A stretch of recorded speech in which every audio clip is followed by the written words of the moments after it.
What if League of Legends was a survival game and you played as a vampire? Well, that's pretty much what V-Rising is. Not to simplify or dumb the game down too much, this game is amazing, and it's a piece of media that does vampires right, unlike something like Twilight. A lot like how I wasn't into dinosaurs before playing Ark, I wasn't into vampires before playing V-Rising. Genuinely. This game has completely shifted my thoughts on vampires and whether or not I think they're cool. So let's talk about why that is. V-Rising is an amazing little survival game, but I shouldn't even be calling it little because this thing is gigantic. This map that you play on is huge, and the amount of content that you get to explore and interact with throughout the game is just tremendous. It is gigantic, just the scope of the game. So let's talk about, what it's all about, what the gameplay is like, and if this is even really the right game for you. So the whole sort of crux of this game really is it's all about survival, right? It's all about kind of gathering resources, fighting enemies, picking up their loot, and building a base to ultimately survive and basically kind of thrive in this world where you are a vampire. Your food, the stuff that you eat, that you thrive off of, that you survive off, is blood. You need to basically extract blood from creatures like animals or humans or monsters, one way or another. And all the while you're basically fortifying and kind of like building this place where you can call home, this kind of ultimately it becomes a castle, in the later stage of the game. And while you might be a little skeptical at first because it is like up in the sky, you're kind of like, it's a survival game where your view is almost like this RTS, sort of like League of Legends-esque.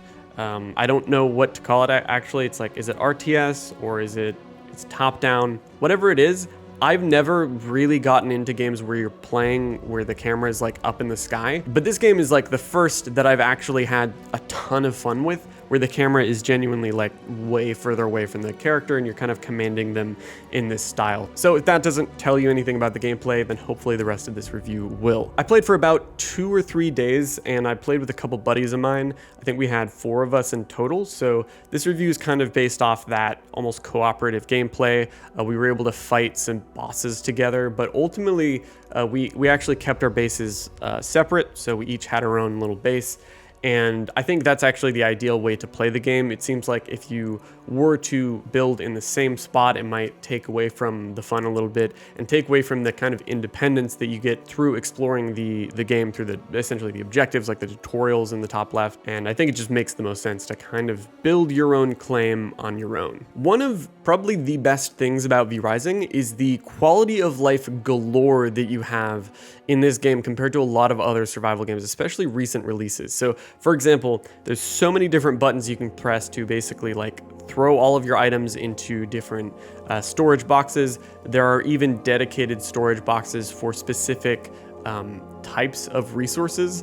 And just seeing that, I had never really seen a survival game that did that, where it's like, yeah, this is just the alchemy box and it has tons of storage, and this is only where the alchemy resources go. And then you have the leather working box or whatever, or cupboard or whatever they call it, where you can only put hide and leather and stuff like that. Just having those quality of life things just goes to show kind of like what the developers were really focusing on, where their priorities were, and how much they probably listened to feedback. One of the people that we played with, my buddy Tyler, he's been following V-Rising for a lot longer than I have. Actually, like he's been playing since the early access launch, and that's why I wanted to grab him and have him play with us, is because he has that perspective of what the devs have been like throughout, and he's explained that basically, according to him, they've been very receptive to feedback. I can't verify that exactly because I haven't been with the game for very long. I only just started playing it with this video here and with this sponsorship. But basically, I think a lot of these quality of life changes probably happened because of the devs just listening to feedback and really trying to make a game that is in this genre that is also very fun and allows you to get to the fun stuff while you're kind of doing the sort of tedium, you might say, of your average survival game where you're having to collect resources and craft things. And speaking of crafting, there are a ton of different crafting stations, and there's not so many that it's like going to just annoy you. I would say there's a pretty good balance, a pretty good amount where it's like, okay, this is this is pretty fun. There's like this blood press thing. There's like a, maybe an overarching crafting station. There's furnaces and so on. So overall, there wasn't so much sort of tedium to the survival crafting that distracted away from the really, really fun parts of this game, which I would say are the kind of enemies, the combat, and the bosses. So the bosses act as really like the progression of the game, and they're pretty much determining your gear score, or maybe sort of the other way around. Whether or not you can fight them is determined by your gear score. And gear score is handled pretty well, I would say. Essentially, as I understand it, it's like an average of the weapons you have in your slots as well as your armor. You can have like rings and necklaces, I think, and stuff like that to kind of add to that. And pretty much you're starting with, I think, like bone weapons, and then you upgrade those to like upgraded bone weapons or merciless bone weapons, and then you get copper, and then from copper to like merciless copper, and so on. I haven't gotten past the merciless copper stage generally, but I think there's a couple more stages like iron, for example. And I know that we only got through like 75% of Act 1, I think, of basically 4 acts. And these acts are the way that they separate kind of the tiers of bosses almost, or the progression you are in the overarching game and narrative, I would assume. And speaking of narrative, there isn't much in the way of lore or sort of, I would say, epistolary. There's no like explorer notes or sort of like notes that I was able to find that disseminated the story of the game. There is an introduction kind of cutscene that explains like, oh, humans, basically like vampires used to rule the world, I think, or the land, and then humans came in and they like banished them to the frickin' crypts and to the Shadow Realm. And so vampires were all just like buried away, stuck in crypts, which seems to be like pretty typical vampire folklore, I would assume, or mythology, whatever. So not too much there in the way of lore, which definitely did disappoint me a little bit as a lore nerd, or someone who just really likes to explore the stories of these different, especially survival games. But that said, I haven't gotten, like I said, through Act 2, 3, or 4, and so maybe there is more in the way of storytelling when it comes to the rest of those bosses. The bosses themselves also have like descriptions and sort of things that you can read about them. It's not a ton or anything, but they're, maybe like a paragraph for each boss or something. So there is stuff there, and I think ultimately the game mostly focuses on the gameplay and incorporating what you don't often see in a lot of survival games, which is really, really solid voice acting. I do want to really highlight that, because as you're fighting the different bosses and as you're just playing the game in general, you're going to notice that your character and the bosses all are voiced. Your character, male or female, they have a voice. I haven't played with the female character, but the male character I know for sure has a voice. I would assume both of them do. And they're pretty much commenting on like everything you're doing, not to an annoying degree or anything, but if you can't craft something, you don't have the resources, they're like, I don't have enough resources to craft that item.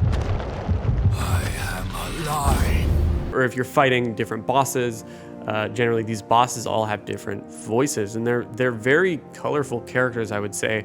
The bosses are very unique, very fun characters. It almost felt like, I'm not super into board games and card games and stuff, but I have played quite a few with family and friends, and I would say some of the characters in this almost felt like they had the same kind of energy as some of these characters in different, really well-made like board games. I couldn't even tell you the names of any of them because I've genuinely forgotten them. Yeah, they're completely beyond me. I was never super into the board games as much as my buddies were and family, but I would say there's something about, maybe it's just the sort of Victorian aesthetic, but there's something about the bosses and the characters and the voice acting that brings this game to life in a way that so many other survival games really lack. Let's hear the crunch! There's a lot of survival games that are very fun, and yet a lot of them don't have that kind of character building and or just the character itself, like the kind of I don't even know, the property, the feeling you get when you're fighting. For example, like I forget what his other name was, but it was like something, the fire starter or something, like Gerard the fire starter. There was some guy that was obsessed with lighting fires or like blowing stuff up, and then you have like the fisherman guy, or who else? You have a couple different like archers. You have like in the beginning, I think one of the first bosses you're fighting just like a wolf, but they really do start to have some character, these different bosses, and there's so many different bosses. So enough about that. I don't want to bore you to death with just talking about all the bosses, but they're really cool, and I don't want to spoil too much. If you end up playing the game, check them out. Let me know what you think. Now, the world itself, if you actually like go to the map and you scroll out, I mentioned the map is huge, and it really is. This map is gigantic. I only explored like probably a fifth or a sixth of it throughout my time playing, and I don't even know. I think there's other biomes. I don't even really know. I think, let's see, I saw that there's like a snow biome that either myself or my buddy had like run through, but otherwise I don't know what biomes there are, if there's like a desert biome or plains or that kind of thing. So there is a lot to explore here. Needless to say, just to, you know, to really echo what I've been saying this whole video, there is so much here, and it's really addicting, and that scares me a little bit, because after this video and after the game actually, well, if you're watching this video, the game has officially released into 1.0, so I'm a little afraid of how much I'm going to be playing this game potentially when it releases, or at this point in time, basically, because there's just so much. I feel like I'm just going to get so hooked, and I'm just going to like neglect everything in my life that I need to do. So need to be careful of that, but again, let me know what you guys think, if you like the game, if it's something you're into. I know that, you know, a lot of my fans on this channel generally are associated with Ark and play a lot of Ark, so I wonder how a lot of other Ark players would like V Rising. But otherwise, you know, just to sort of reiterate, you know, music's great, voice acting is great. Check it out for yourself. You can buy the game on Steam with the link down in the description and in the pinned comment, and then also V Rising is coming to PS5 later this year. If you're into Castlevania, there's even this sort of event where you're able to like fight Simon Belmont and maybe other characters. I think I'd seen one of them, maybe it was Simon, like wandering around the game world. So I don't know a ton about that, and if that event is going to stick around or if that's just permanently in the game, but I know that there's a lot of attention they've put on this whole Castlevania thing. So if you're into that, you might really like that aspect of the game. But what do you think? Let me know down below. If you comment down below the word vampire, you will be entered into a giveaway to actually win a key for V Rising. So leave a comment down below and again just include vampire in it one way or another. Let me know what you think about vampires more or less, because I didn't ever really pay attention to vampires. It was kind of like, again, like I was saying earlier, like with Ark and dinosaurs, I have like 10,000 hours in Ark, and dinosaurs were not a big priority for me. I didn't really care much about dinosaurs, but now that I've played V Rising, or well, after I played Ark, that changed a lot. And now that I've played V Rising, as much as I didn't care at all about vampires before, it's pretty freaking gnarly to play as a vampire and to kind of almost be the bad guy and to be trying to like harvest blood and kill humans and really dive into that kind of like vampire folklore, vampire lore, I guess. Before the video ends, I just wanted to mention that it was actually sponsored by Stunlock Studios, the developer of V Rising. Thanks for the opportunity, guys. But anyway, if you liked the video, please give it a like, and I'll talk to you next time. Bye, everyone.